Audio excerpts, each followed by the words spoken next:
가계빚이 지난해 같은 기간보다 9조 원 줄어든 것으로 나타났습니다. 가계빚이 지난해 같은 기간보다 줄어든 것은 통계 작성을 시작한 2002년 4분기 이후 20년 만에 처음입니다. 한화그룹에 인수된 대우조선해양이 45년 만에 한화오션으로 이름을 바꾸고 새 출발에 나섭니다. 한화그룹과의 시너지를 통해 글로벌 해양 에너지 전문 기업으로 성장할 것으로 기대됩니다. 앞으로 1년간 소비자 물가 상승률 전망을 보여주는 기대 인플레이션율이 석 달 연속 하락해 3% 중반까지 떨어졌습니다. 한국은행이 오는 25일 열리는 금융통화위원회에서 3연속 기준금리 동결에 나설 것이란 전망에 힘이 실리고 있습니다. 순수 우리 기술로 만든 한국형 발사체 누리호가 내일 오후 6시 24분 우주로 날아갑니다. 처음으로 실용 위성을 탑재한 누리호는 사실상 첫 번째 실전 발사인 3차 발사를 앞두고 본격적인 발사 준비에 들어갔습니다.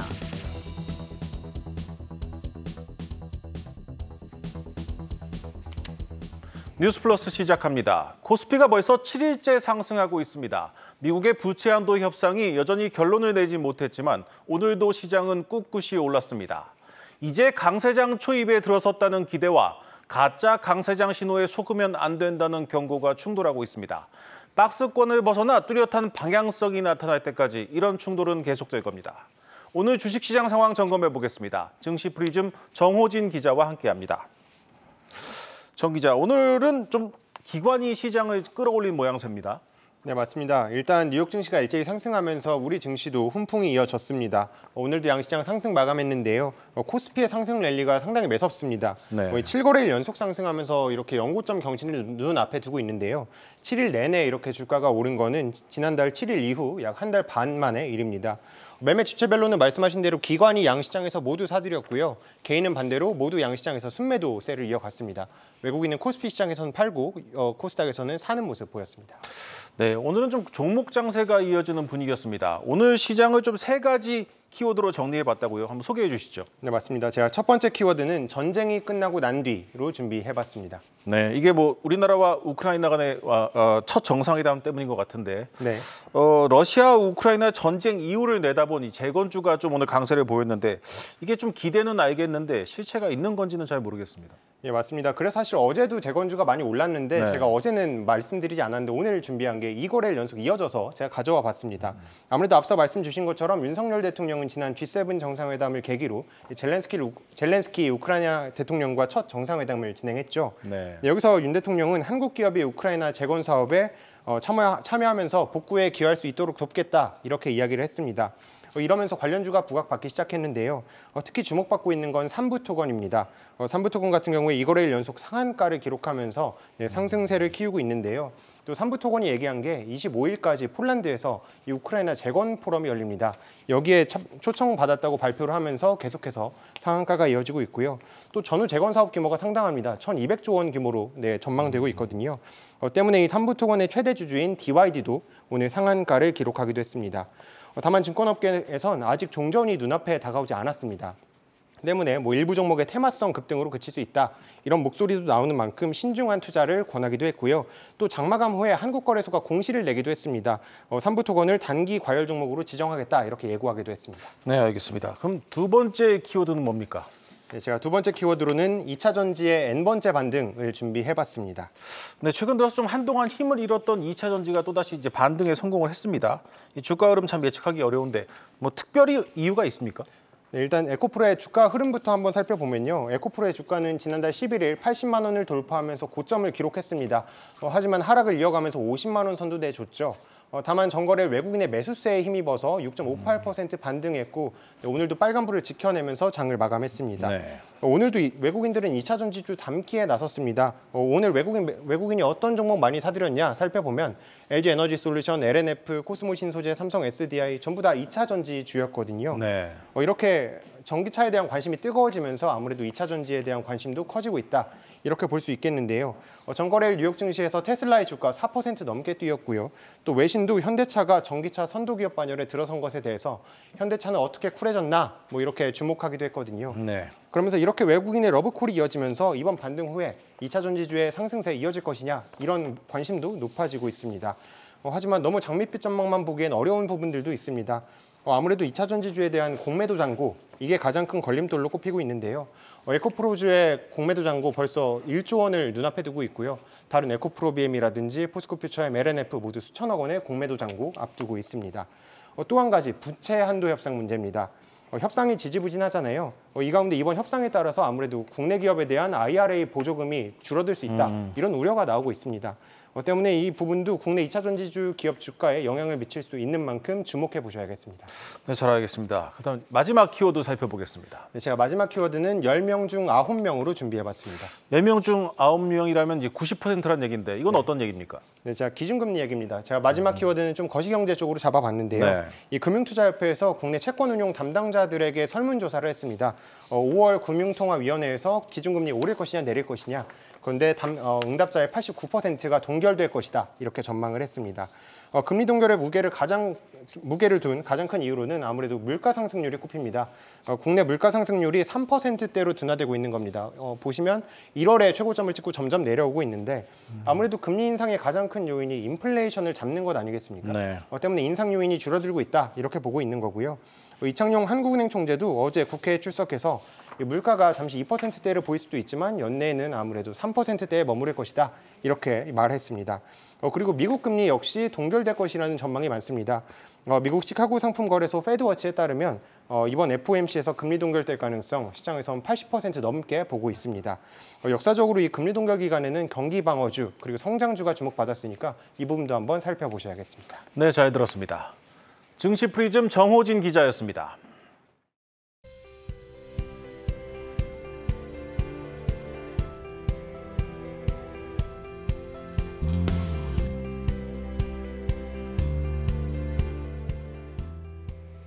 네, 이어서 뉴욕 증시 이슈들도 정리해 보겠습니다. 오늘 뉴욕 증시 부채 한도 협상을 역시나 주시하면서 시장은 보합권에서 혼조세로 마감을 했죠. 월가 전문가들은 앞으로 시장 향방 어떻게 보는지 박찬희 기자와 이야기 나눠보겠습니다.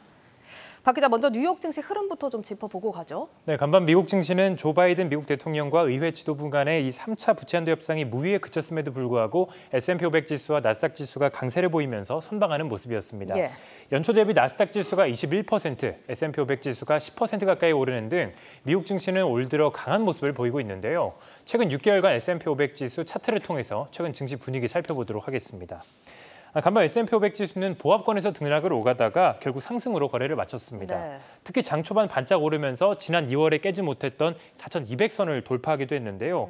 이 S&P 500 지수가 최근 6개월간 갇혀 있었던 이 박스권을 벗어나는 움직임을 보이면서 시장이 좀 주목하는 모습입니다. 알겠습니다. 월가 전문가들의 의견 본격적으로 좀 들어볼 텐데 네. 앞으로의 시장 향방에 대해서 어떤 전망들 나오고 있을까요? 네, 최근 미국 증시가 여러 악재에도 불구하고 계속해서 승승장구하는 움직임을 보이고 있잖아요. 네. 월가에서는 미국 증시가 더 갈 것이라면서 이 불마켓을 주장하는 측과 그리고 또 이 최근 강세장에 속지 말라면서 베어마켓을 주장하는 측으로 좀 의견이 분분한 상황입니다. 네. 먼저 불마켓을 주장하는 측의 그 입장부터 살펴보도록 하겠습니다. 대표적인 강세론자로 꼽히는 제레미 시걸 와튼스쿨 교수는 미국 증시는 부채 한도 협상이 잘 타결되고 상승 랠리가 전망된다라고 이야기를 했는데요. 네. 그러면서 부채 한도 협상이 타결될 상황에서 여전히 숏 포지션을 유지하려는 사람은 없을 것이라면서 숏 스퀴즈 움직임이 나오면서 단기 랠리가 기대된다라고 말을 했습니다. 이때 숏 스퀴즈란 숏에 베팅한 공매도 투자자들이 예상하지 못한 주가 상승으로 이 발생한 손실을 방어하기 위해서 주식을 매수하는 것을 말을 합니다. 예. 보통 숏 스퀴즈가 발생하게 되면 주가 급등으로 이어지곤 합니다. 그리고 JP모건 의견도 살펴보도록 하겠습니다. JP모건 역시 이 부채 한도 협상 타결로 미국 정부의 디폴트 우려가 해소가 되면 증시가 랠리가 나올 것이 기대가 된다라고 이야기를 했습니다.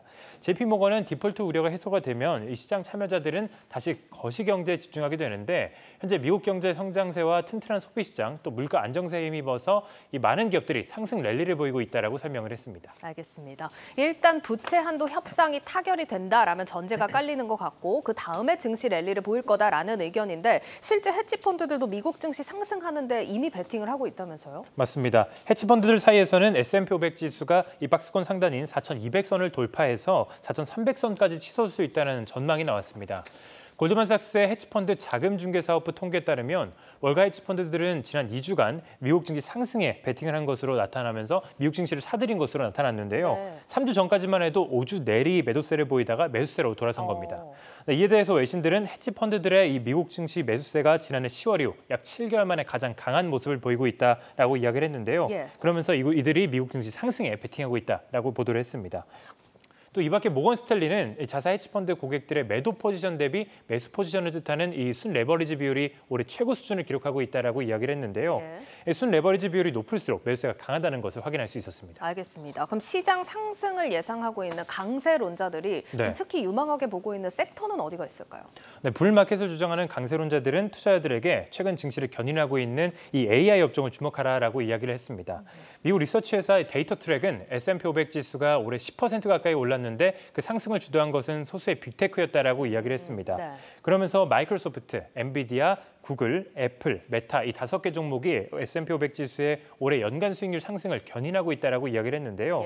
이들 기업은 최근 AI 사업을 영위하고 있거나 혹은 최근 AI 사업 관련 강화를 하겠다라고 밝힌 기업들입니다. 골드만삭스는 생성형 AI가 도입이 되면 10년 안에 S&P 500 기업들의 이익률이 약 4%포인트 증가할 것이다라고 이야기를 했습니다. 그리고 뱅크 오브 아메리카 역시 AI 개발로 기업 효율성 향상이 기대된다라면서 연말 S&P 500 전망치를 기존 4,000포인트에서 4,300포인트로 상향 조정했다라고 이야기를 했습니다. 알겠습니다. 일단 강세론자들 의견을 종합해보면 S&P 500은 4,300포인트까지 예상치를 제시했고 빅테크를 위주로 한 AI 섹터가 유망하다 이렇게 정리를 해볼 수가 있겠습니다. 그러면 반대로 약세장을 예견하는 의견들 그 근거는 뭘까요? 네, 베어마켓을 주장하는 측의 의견도 함께 살펴보도록 하겠습니다. 모건 스탠리는 S&P 500 지수가 장중 4,200선을 잠깐 돌파한 것 가지고 이 강세장을 신호로 보기는 좀 어렵다라고 이야기를 했습니다. 그러면서 증시가 상승장인 것은 맞지만 상승 종목을 보면 대부분은 이 중소기업들이었다면서 주가는 좀 부진했다라고 이야기를 했는데요. 반면에 일부 빅테크 기업들은 오르고 있다라면서 빅테크 기업 상승세가 전체 지수를 이끌고 있다라고 지적을 했습니다. 또한 시장의 주도권이 경기 방어주로 넘어가고 있다는 것과 지역은행주, 또 유통주 등 경기 순환주들의 시장 평균 수익률이 하회하고 있다는 것을 살펴봤을 때 지금을 강세장으로 보기 어렵다라고 설명을 했습니다. 따라서 최근 나타나고 있는 상승 랠리는 때 아닌 상승세에 놀란 개인 투자자들의 패닉 바잉에 주가 상승이 나오는 것이라면서 거짓 상승에 속아서는 안 된다라고 주장을 했습니다. 이렇게 현재 증시 상황에 대해서 강세론자와 약세론자에 대한 양측의 의견을 살펴봤는데요. 약세론자의 주장도 충분히 납득이 되지만 아직까지는 시장의 강세론자의 의견이 조금 더 강한 것으로 판명이 됐습니다. 네, 이렇게 뉴욕 증시 전망까지 체크해봤습니다. 글로벌 콘텐츠부 박찬희 기자였습니다.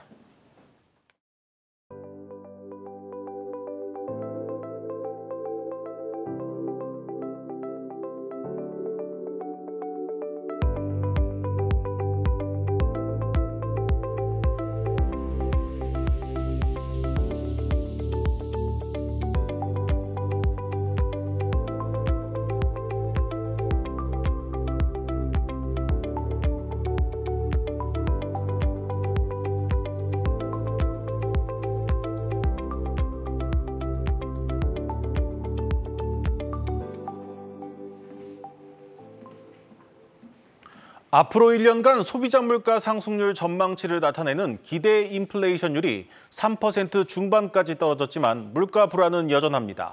오는 25일 열리는 한국은행 금통위에서 기준금리가 3연속 동결될 것이라는 전망 속에 금리 인하 시기가 내년 1분기로 늦춰질 것이라는 전망이 힘을 얻고 있습니다. 전민정 기자입니다. 소비자들의 물가 전망치를 나타내는 기대 인플레이션율이 1년 만에 가장 낮은 수준으로 내려왔습니다. 소비자 물가 상승률이 14개월 만에 3%대로 내려가자 물가 둔화 흐름이 이어질 것이라는 기대감이 커졌기 때문입니다. 하지만 금리를 끌어내릴 정도의 물가 안정세라 하기엔 아직 불확실성이 큰 모습입니다. 기대 인플레가 낮아졌음에도 금리 수준 전망은 한 달 만에 다시 상승했습니다. 전기, 가스비 인상에 서울 버스, 지하철 요금 인상까지 예고돼 물가 상승세가 불안해진 탓에 앞으로 금리가 지금보다 더 오를 수 있다고 본 소비자들이 많아진 겁니다. 공공요금 인상이 물가에 미치는 직접적인 효과는 1%포인트가 채 되지 않지만 간접적으로 생산 원가를 밀어올려 가공식품이나 외식 물가를 자극할 가능성은 충분한 상황. 한국은행도 물가 안정 목표인 2%대로 웃도는 물가 수준이 계속될 수 있다고 보고 당분간 통화정책의 무게추를 물가에 두겠다는 입장입니다. 작년에 중반기에 유가가 워낙 높았기 때문에 잠시 2%를 보일 가능성은 있지만 3% 선으로 남아있을 것 같습니다. 증권가에선 이달에도 기준금리 동결이 확실해 보이지만 여전히 4%대인 근원 물가를 고려하면 기준금리 인하를 기대하기는 섣부르다는 의견이 우세합니다. 그러니까 아직까지는 이제 물가 하반기 중으로 물가 상승률이 둔화되는 거에 대해서 좀 우려감이 남아 있어요. 뭐 근원 물가 상승률이 둔화되는 속도가 되게 느릴 것이다라고 본다든지 공공요금 인상 내지는 중국 쪽 수요가 다시금 살아나면서 글로벌 원자재 가격들이 다시 상승할 수 있을 가능성. 올해 2월까지 금리가 인상된 만큼 통화 정책의 신뢰도 측면에서도 한은이 올해 금리를 내리기는 쉽지 않을 것이란 전망도 나옵니다. 한국은행 입장에서는 통화정책에서 어쨌든 올해까지는 인플레이션이 가장 이제 중요하다라는 부분을 계속 강조하고 있는 부분은 연말까지 최소한 이제 인플레이션 상황을 봐서 그 다음에 뭐 금리 인하는 뭐 생각하겠다는 얘기거든요. 통화정책에서 사실 올해 금리 인하 카드를 꺼내기는 사실 좀 어렵다라고. 다만 국고채 금리가 기준금리를 밑돌 정도로 시장에선 금리 인하에 대한 기대감이 큰 만큼 세 차례 연속 동결로 금리 인상 사이클 종료가 사실로 굳어지면 연내 인하 전망도 더 늘어날 수 있다는 분석입니다. 한국경제TV 전민정입니다. 한화그룹에 인수된 대우조선해양이 오늘 45년 만에 대우 간판을 떼고 새 이름 한화오션으로 새 출발했습니다. 우주와 지상, 방산에서 해양까지 아우르는 육해공 통합 시스템을 갖춘 한화는 글로벌 방산 기업으로 도약할 발판을 마련했습니다. 김채연 기자의 보도입니다. 대우조선해양 이름이 골리앗 크레인에서 지워지고 있습니다. 대우라는 이름을 완전히 떼어낸 건 45년 만인데 설립 이후 처음입니다. 대우조선은 임시주주총회를 열어 사명을 한화오션으로 바꾸고 9명의 신임 이사를 선임하는 안건을 의결했습니다. 한화는 2조 원 규모 유상증자를 마쳐 지분 49.3%를 확보하면서 최대 주주에 올랐습니다. 수건 사업이었던 대우조선을 인수 시도 15년 만에 품게 된 것입니다. 초대 수장엔 김승현 회장의 측근이자 에너지 분야 전문가인 권혁응 부회장이 선임됐습니다. 권 신임 대표는 임직원 대상 편지를 통해 오션은 지속 가능성과 도전을 의미한다면서 글로벌 조선 1위에 빛났던 대우조선해양의 신화를 한화오션의 이름으로 재현하겠다고 포부를 밝혔습니다.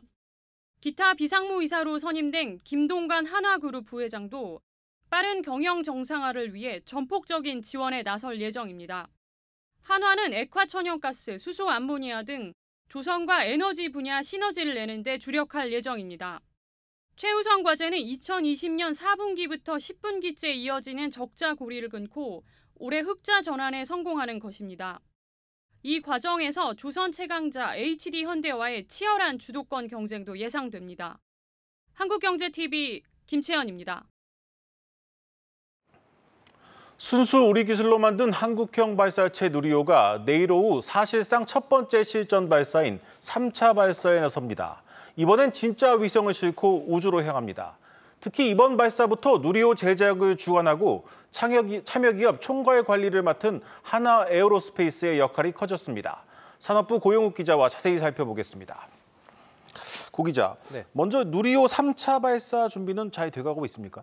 네, 지금 뭐 순조롭게 진행이 되고 있습니다. 오늘 오전 11시 33분에 전남 고흥군 나로 우주센터 발사대에서 하늘을 향해서 지금 이제 바라보면서 선 상태고요. 네. 오후에는 전원과 연료 그리고 산화제와 같은 추진체를 충전하기 위한 발사대 연결이 진행이 됐습니다. 그다음에 이제 추진체가 그럼 새지는 않는지 점검을 했습니다. 근데 지금까지 과정에서 특별한 이상이 있는지 없는지를 이제 확인을 해야 되는데 현재 지금 갑작스러운 소나기로 이 작업이 조금 늦어지고 있다고 지금 전해지고 있고요.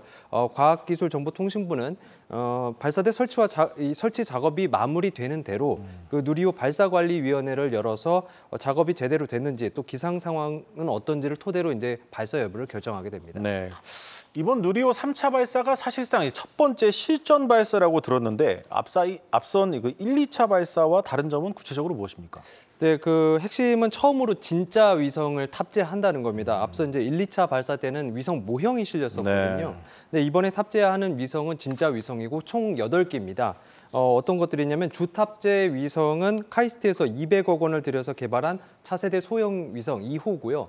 이외에도 이제 한국천문연구원의 도유셋 4기, 그리고 민간 기업 루미르, 저스텍, 카이로스페이스의 큐브 위성이 실렸습니다.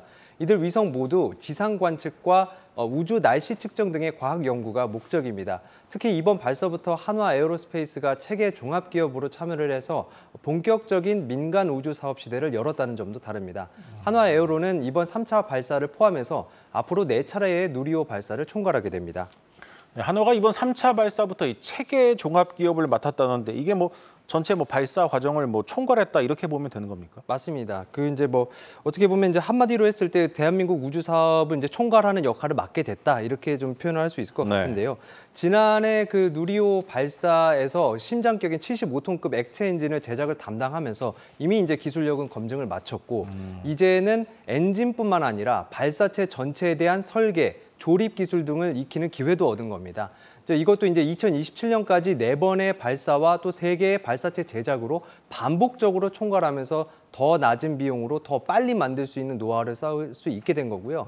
시간이 이제 앞으로 조금 더 필요는 하겠습니다만은 이제 돈을 받고 위성을 쏴주는 그런 사업도 할 수 있는 겁니다. 실제로 하나그룹은 위성을 만들고 또 위성을 쏴주고 그 위성을 서비스하는 가치사슬 구축을 목표로 하고 있습니다. 누리호 고도화 사업을 맡은 것도 또 2년 전 국내 인공위성 전문업체 세트랙I 지분을 인수한 것도 이런 이유에서입니다. 참고로 이제 세트랙I의 경우에는 세계 최고 해상도의 그 상용 지구 관측 위성 스페이스 IT 개발을 하고 있습니다. 네. 이 돈을 받고 위성을 쏴준다는 건 이제 상업용 발사를 하게 된다는 얘기인데 이게 수요가 얼마나 되는 겁니까? 네, 지난 30년간 이제 정부 주도로 우주 개발을 하던 시기에는 총 이제 29기, 그러니까 29기의 인공위성이 발사가 됐었습니다. 네, 1년에 1개꼴 정도인 거죠. 그러다가 이제 이번 누리호 3차 발사를 기점으로 연평균 10개 이상 수준으로 확 늘어나는데요. 향후 이제 7년간 80개의 인공위성이 발사를 기다리고 있습니다. 특히 이번에 발사되는 큐브 위성들처럼 초소형 위성은 설계 수명이 3년 정도로 짧아서 교체 수요도 계속 나올 겁니다. 전 세계적으로 봤을 때 우주 산업은 2020년 우리 돈 480조 원에서 2030년 735조 원으로 팽창할 전망입니다. 민간이 이제 우주 개발에 참여하게 된 결과입니다. 네, 민간 주도의 우주 개발 시대, 이른바 뉴스페이스 시대가 우리나라에서도 열렸다는 의미인데 여기에 함께하는 다른 기업들은 또 어떤 곳들이 있습니까? 네, 이거 한국형 발사체 고도화 사업이 총 6,800억 원 가량인데요. 여기에서 이제 한 2,800억 원 규모의 사업이 한화 에어로스페이스의 몫입니다. 그리고 이 외에도 이제 누리호 개발 참여 주요 기업들이 이제 38곳이고요.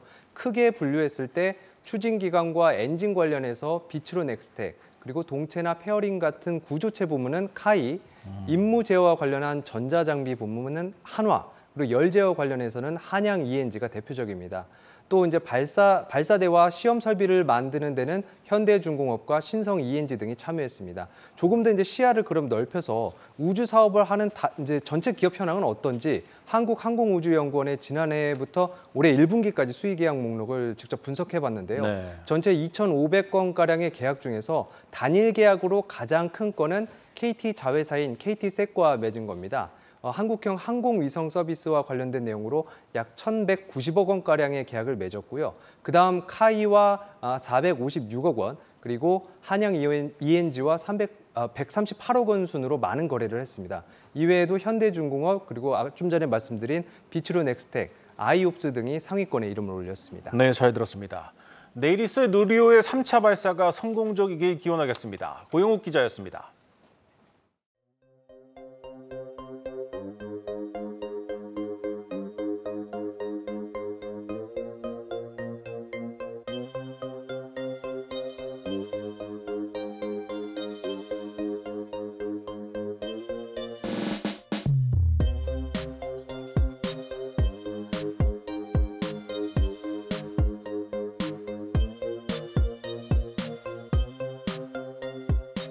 There won't be anything in AI that replaces a gene. It turns out if you can manipulate people, you can invade a building in Washington without ever going there yourself.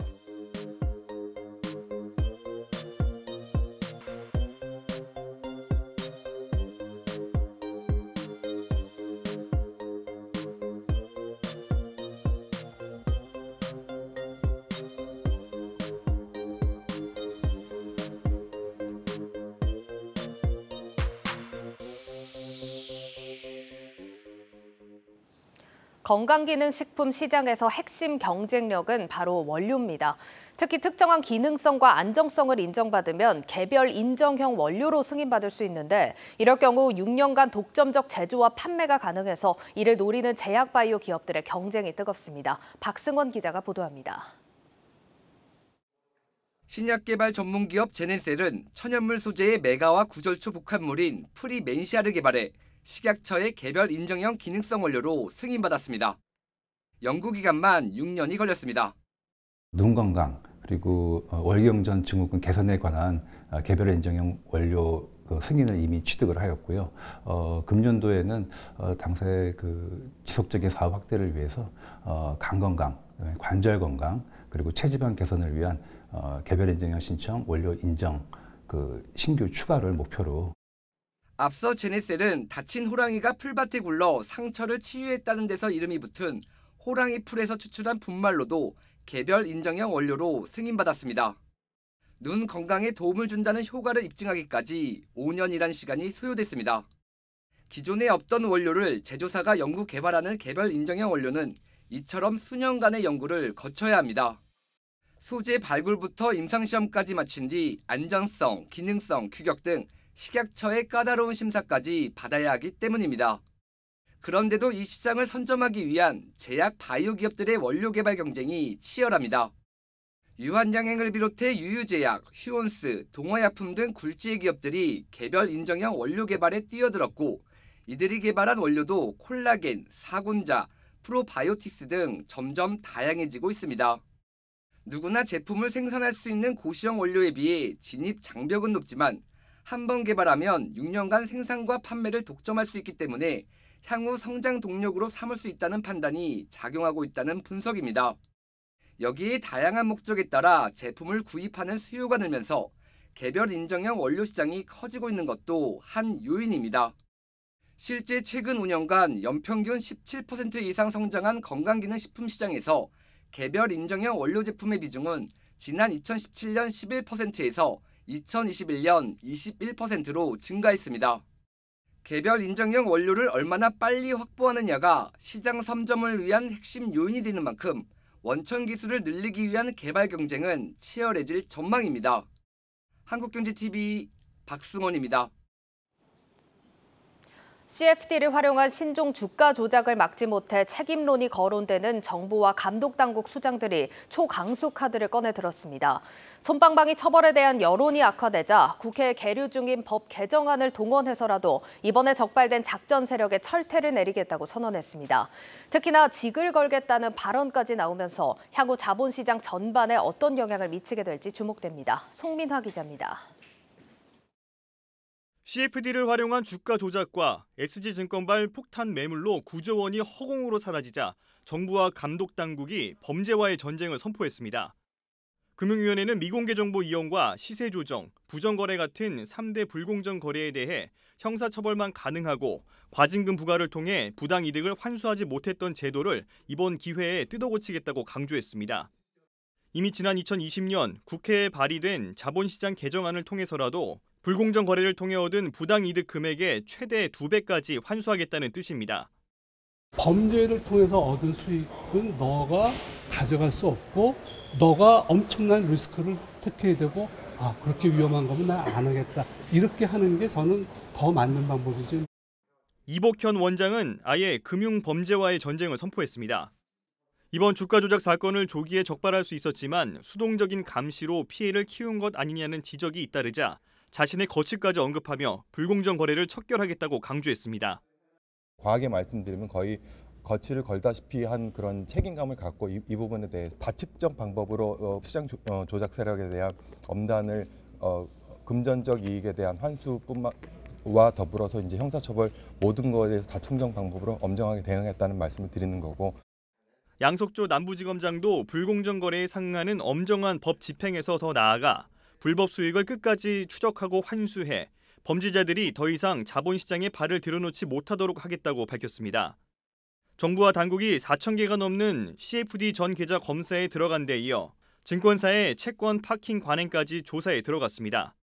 이런 상황에서 불공정 거래 엄벌을 위한 초강수까지 나오자 그 파장이 어디까지 이어질지 자본시장 참가자들의 이목이 집중되고 있습니다. 한국경제TV 송민아입니다.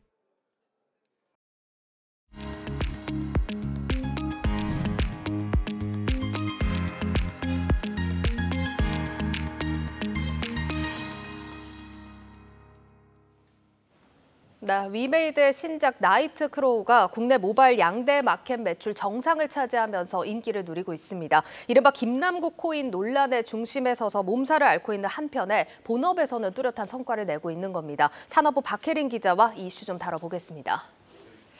박 기자, 일단 신작 얘기부터 좀 나눠보겠습니다. 나이트 크로우 흥행에 성공했다고 하는데 인기 비결이 뭘까요?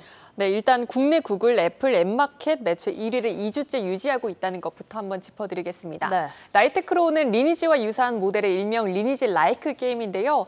보시다시피 리니지 M과 W를 제치고 1위를 기록하고 있는 모습입니다. 네. 기존 리니지의 인기 요인에 더해 언리얼 엔진 5를 적용한 고품질 그래픽을 더했다는 점이 이용자들의 마음을 사로잡고 있다는 평가가 나오고 있습니다. 네, 일단 리니지를 제치고 2주째 매출 1위를 기록하고 있는 상황인데 나이트 크로우가 그럼 위메이드 실적에 기여하는 바도 크겠죠? 네. 어느 정도로 추산이 될까요? 네, 증권가에서 현재 하루 평균 매출 평균 20억 원, 올해 합산으로는 2,500억 원의 매출을 올릴 것으로 전망하고 있습니다.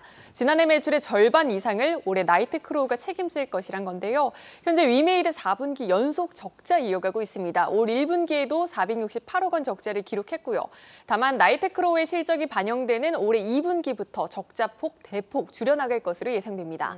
또 나이트 크로우는 올 4분기 P2E 모델을 입혀 해외 시장 진출을 계획하고 있는데 이 경우 올해 흑자 전환까지도 가능성이 점쳐지고 있습니다. 예, 참 모처럼 이렇게 신작 반응이 좋은 상황인데 위메이드 현재 좀 곤혹스러운 상황에 처해 있죠. 앞서서도 좀 언급을 했습니다만 코인게이트 이 사태로 지금 P2E에 대한 시선은 더 싸늘해지는 분위기입니다. 어떻게 좀 풀어나가게 될까요? 네, 그래서 장영국 위메이드 대표는 입법 로비설에 대해 전면 반박하면서 유저와 투자자들의 관심이 한데 몰린 신작에 P2E를 입히는 정면 돌파를 택한 겁니다.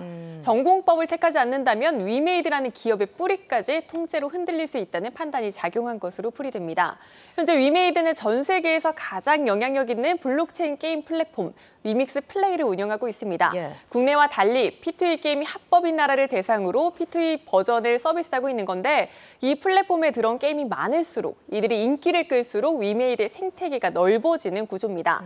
반대로 위믹스의 가격이 떨어지고 투자자로부터 외면을 받으면 위메이드라는 이 게임도 동력을 잃게 되는 겁니다. 즉 위믹스는 위메이드라는 게임사가 발행한 코인이라는 단순한 의미를 벗어나 위메이드라는 기업의 기반을 구축하고 있는 위메이드의 운명이 걸린 사업입니다. 따라서 최근과 같은 논란에서도 위메이드가 나이트 크로우에 빠르게 이 P2E를 입히려는 건 실적 개선뿐 아니라 흔들리고 있는 위믹스 생태계를 지키기 위한 카드를 꺼내들었다. 이렇게 풀이해 볼 수 있겠습니다. 네, 일단 정체성이 달린 문제인 만큼 전공법 말고는 대안이 없다. 이런 얘기로도 들립니다. 좀 상황 진행 중인 만큼 조금 더 지켜보도록 하겠습니다. 자, 그래도 사실 투자자 입장에서 보면 참 혼란스럽습니다. 이 얘기를 이렇게 들어보면 위메이드의 실적 개선에 집중을 해야 되는 건지 아니면 이 P2E를 둘러싼 이런 논란에 조금 더 집중을 해야 되는 건지 어떻습니까? 네, 일단 입법 로비설에 대한 검찰의 수사 결과에 따라 위메이드의 운명이 결정될 것이기 때문에 검찰 수사 결과를 기다려봐야 합니다. 일단 위메이드는 최근 중국 텐센트 클라우드와 협력을 맺고 위믹스 플레이에 연동한 게임사를 대상으로 서버 자원의 할인가에 제공을 하기로 했고요. 블록체인 데이터 서비스 관련 전문 개발사인 이더스캔과도 협력을 맺으면서 생태계 확장, 또 신뢰성 확보에 사활을 걸고 있습니다. 또 투자자와 유저들 사이에선 위메이드가 머리를 잘 써서 좌표를 바꿨다라는 평가가 나오는데요. 위메이드의 입법 로비설이 제기되자 위믹스 투자자들이 이 장영국 위메이드 대표를 사기 또 자본시장법 위반 혐의로 고소를 했습니다. 이후 위메이드가 입법 로비설을 제기한 위정현 게임 학회장을 형사 고소했고 이후 일부 위믹스 투자자들이 위 학회장이 위메이드의 그룹주와 위믹스 가격 하락을 촉발했다며 연이어 형사 고소를 진행을 합니다.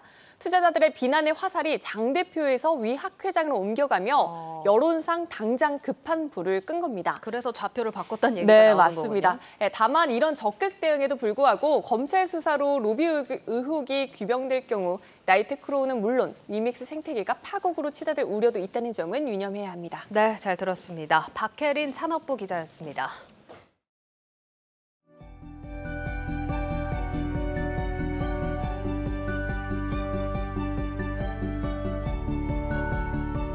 2004년에 시작된 푸르미 이동환경교실은 교육과정 및 환경 현황을 반영해서 체험 중심의 환경교육을 제공하고 있습니다. 환경에 대한 올바른 가치관 정립과 실천 행동을 유도하며 그 목적을 두고 있습니다.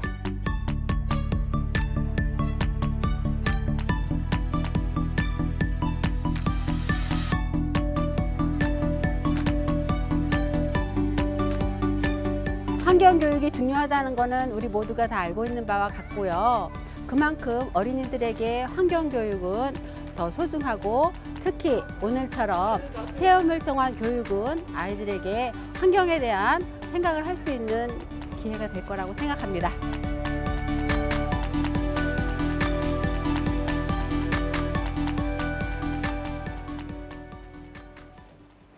전세 사기 특별법이 어제 국토위 법안 소위를 통과하면서 그동안 뒤로 밀렸던 부동산 규제 완화 법안들이 본격적인 논의에 들어갈 것으로 보입니다. 관련 법안들이 국회 문턱을 넘지 못하면서 윤석열 정부의 부동산 규제 정상화 일정도 지연되고 있습니다. 부동산부 양현주 기자와 자세히 알아보겠습니다. 양 기자, 전세 사기 특별법이 진통 끝에 드디어 합의에 성공했는데 좀 평가는 엇갈리고 있지만 구체적인 내용부터 좀 살펴보죠. 네, 맞습니다. 여야가 4번의 협상 결렬 끝에 5번째 드디어 합의에 성공했습니다. 최우선 변제금을 받지 못하는 피해자들에게 정부가 최대 10년간 무이자로 대출을 해주는 내용이 핵심입니다. 최우선 변제금은 세입자가 살던 집이 경공매로 넘어가면 은행 등 순위가 앞선 담보권자보다 먼저 받을 수 있는 돈을 말합니다.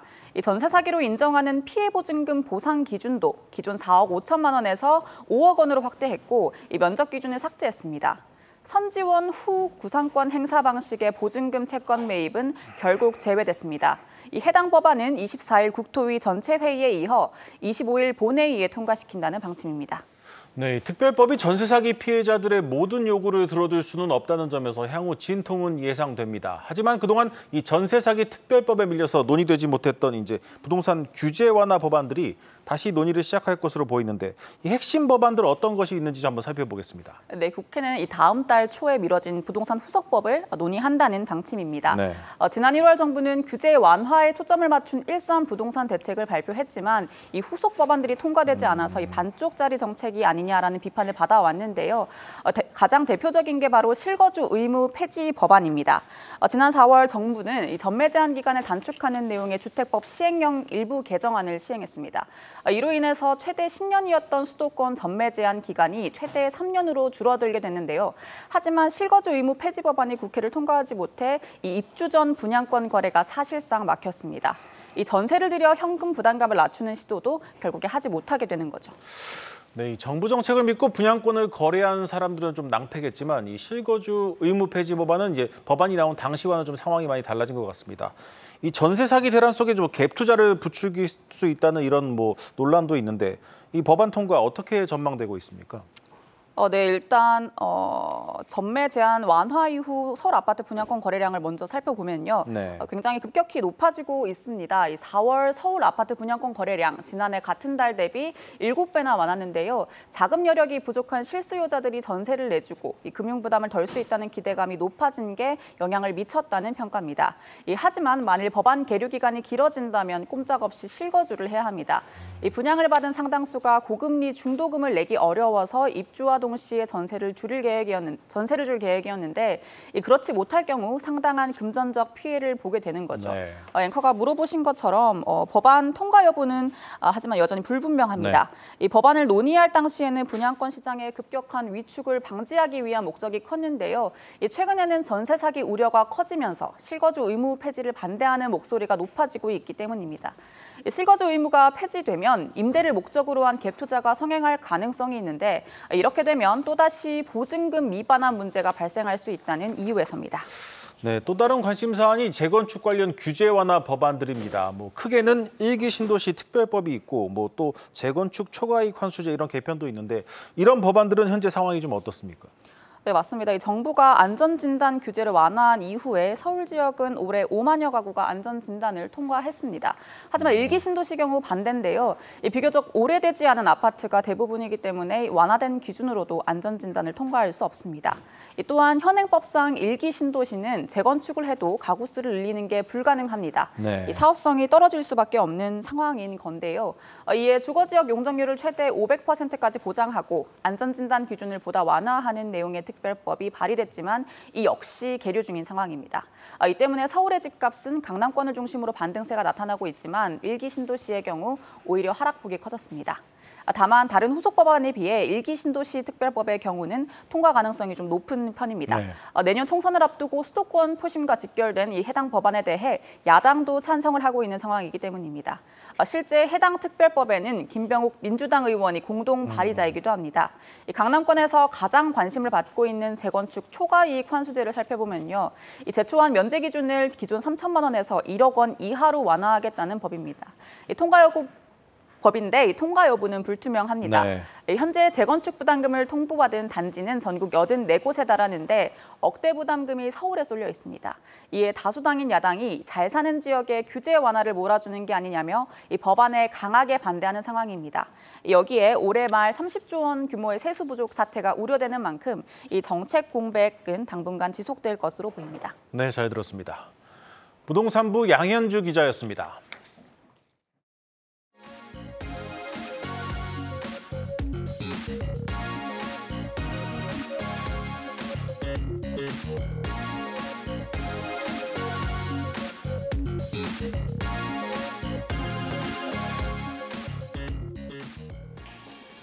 의료 인공지능 전문 기업 코어라인 소프트가 본격적인 해외 시장 공략을 통해 글로벌 기업으로 도약하겠다는 포부를 밝혔습니다. 인공지능으로 폐 결절을 찾아 폐암을 조기에 발견할 수 있는 솔루션을 공급하고 있는데 대만을 시작으로 유럽 시장에도 도전합니다. 코어라인 소프트 김진국 대표, 김수진 기자가 만났습니다. 인공지능으로 영상 판독 보조를 시도하는 병원들이 속속 등장하고 있습니다. AI를 활용하면 질환 진단 정확도를 올릴 수 있을 뿐 아니라 검사 시간도 단축할 수 있어서입니다. 코어라인 소프트는 인공지능으로 흉부 CT 영상을 분석해 의사의 정확한 진단을 돕는 소프트웨어 개발 분야 강소기업 가운데 하나입니다. 이 회사가 개발한 AI 기반 폐결절 검출 솔루션은 미국 FDA 인증을 획득했습니다. 한국 제품 가운데 처음이자 세계에서 5번째입니다. 전국에 현재 한 70개 병원에 서비스를 하고 있습니다. 암센터에서 그 질 관리를 잘 한다는 취지로 연 단위로 구매를 해서 저희 소프트웨어를 무상으로 제공을 하게 됩니다. 국가 폐암 검진 시범 사업에서 7년 연속 사용되고 있는 이 제품의 판매가 늘면서 매출도 호조세를 보이고 있습니다. 지난해 매출 약 40억 원을 기록, 회사 설립 이래 최대 실적을 달성하기도 했습니다.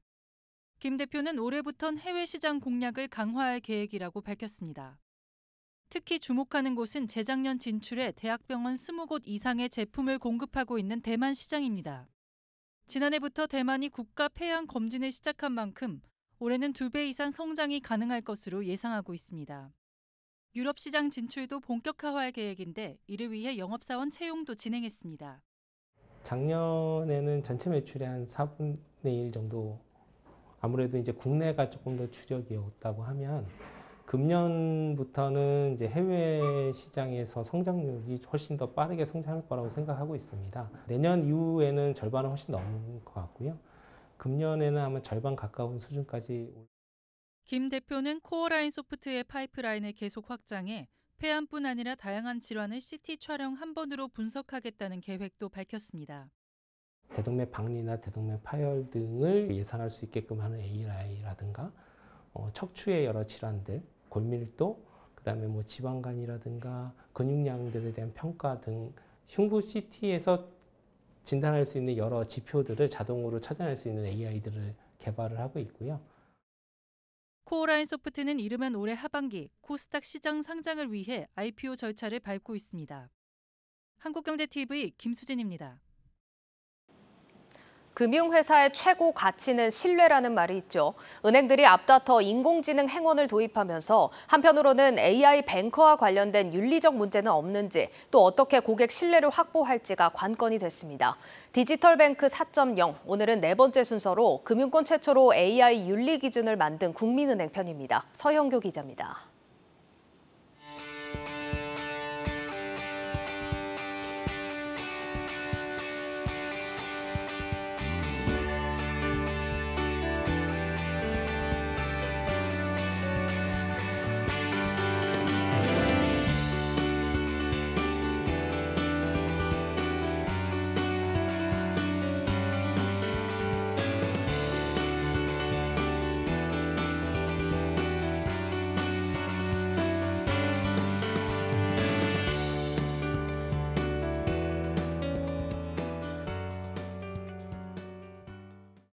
저는 KB국민은행 AI 은행원입니다. 통장 신규시 서류가 궁금하시다면 통장 신규 서류라고 질문해 주세요. 작년 3월 국민은행 신사옥에 설치된 AI 키오스크. 국민은행은 이 같은 키오스크를 고도화해 일선 점포 창구에 도입할 계획이었습니다. 주요 은행 중에서도 속도감 있게 AI 뱅커 사업을 추진하고 있었지만 작년 6월 오순영 센터장이 부임한 후 사업을 전면 재검토하기 시작했습니다. 조금 늦더라도 제대로 된 서비스를 선보이는 것이 중요하다는 이유에서입니다. 작년 말까지만 해도 속도를 내려는 생각을 했다가 이게 아니다. 내실을 기하는 게 좀 더 중요하다. 지금 다 하고 있는 것들이 뭔가 그 사용자들하고 인터랙션이 뭔가 원활하게 있는 상태가 아니라 그냥 뭔가 준비되어 있는 멘트들을 던진다던가 아주 간단한 거에 대한 답변만 할 수 있는 상태잖아요. 예컨대 키오스크는 열린 공간에 설치돼 있어 개인적인 업무에 활용하기 어렵다는 점이 한계로 꼽힙니다. 이에 국민은행은 시범 운영했던 키오스크를 모두 철수한 상태. 그 대신 올 하반기 중으로 모바일 앱의 AI 금융비서 서비스를 선보이기로 했습니다. 잔액 조회와 이체 업무, 간단한 상품 안내까지 AI 뱅커를 통해 진행할 수 있게 될 전망입니다. 엄마한테 5만 원 송금해줘. 송금하려는 금액과 대상이 맞으면 아래 버튼을 눌러주세요. 국민은행은 챗GPT로 대표되는 생성형 AI에 대해서도 당장 도입하긴 어렵다는 입장을 보였습니다. 생성형 AI는 사람처럼 자연스럽게 묻고 답할 수 있지만 답변의 정확도가 떨어진다는 문제가 있는데 AI가 잘못된 답변을 할 경우 금융소비자 피해가 발생할 수 있기 때문입니다. 이에 대고객 서비스보다는 직원용 서비스에 생성형 AI 기술을 활용하기로 했습니다. 아울러 데이터 고도화에 투자를 집중해 고객 한 명 한 명에게 초개인화된 서비스를 제공할 계획입니다. 오랜 기간 동안 이제 고객분들도 많으시고 각종 이제 금융 관련 레포트나 이런 것들이 콘텐츠들이 저희가 상당히 많거든요. 인공지능이 활용할 수 있는 데이터로 들어간다고 했을 경우에는 상당히 파워풀할 거라고 생각을 하죠. 지난해 10월 금융권 최초로 AI 윤리 기준을 만든 KB금융그룹.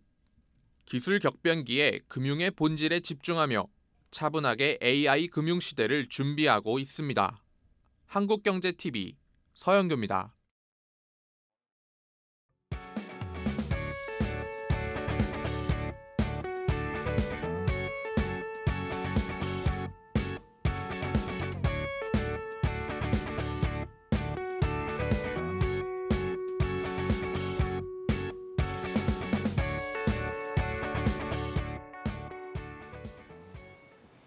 내일자 한국경제신문 미리 살펴보겠습니다. 첫 번째 기사입니다. 국내 검색 엔진 시장의 절대 강자 네이버의 점유율이 지난달 50%대로 떨어졌다는 내용의 기사입니다.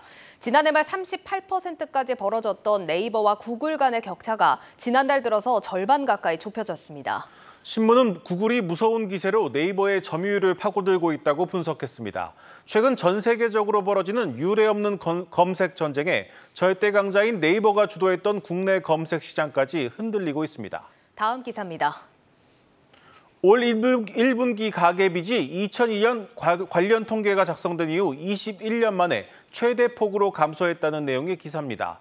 고금리, 고물가에 부동산 시장이 위축된 여파로 가계가 대출을 줄이고 지갑을 닫은 것으로 분석됩니다. 1분기 말 가계 신용 잔액은 1,853조 9천억 원으로 전분기보다 13조 7천억 원 감소했습니다.